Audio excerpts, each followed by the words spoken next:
Family ఈ రోజు మేము గుడ్డెం కాడికి వచ్చాం పోషమ్మకి బోనం చేయనికి. So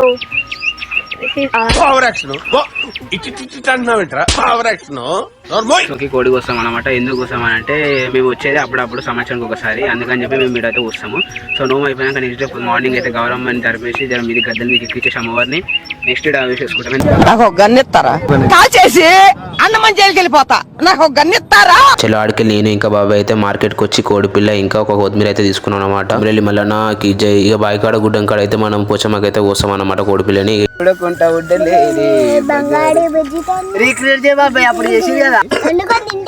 super taste.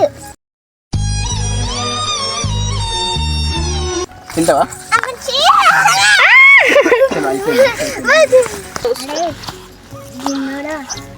ఉప్పు కట్ చేసుకొని కారం వేసుకొని ఉప్పు కారం వేసుకొని తింటే మస్తు ఉంటుంది. వండుకొని మసాలా వేసుకొని తింటే అన్నాడా తింటాను నిద్దంటా అన్నాడా.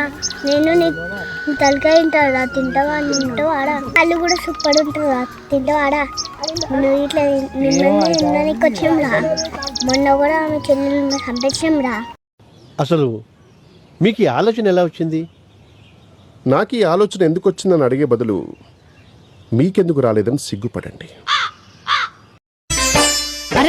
అగ్గిలో పుట్టిన అఖండ శక్తిని వేగండ్ల తల్లిని నల్ల పోషమ్మను అమ్మా జగన్మాత. ఊరువాడనంత చల్లంగా గాసే కొండ తల్లిని కొండ పోషమ్మను అమ్మా అమ్మల గన్నమ్మ. బాధల అయ్యా ఎందుకట్ను పోషవతానికి ఆనవాలి నడిపోతాను పోషమ్మ కోసం. ఇక అమ్మవారి ప్రసాదం తినేసి అమ్మవారికి అయితే సాక పెట్టిరు అనమాట. అయిపోగానే ఫ్యామిలీ అందరూ అయితే ఇంటికి వెళ్ళిపోయారు.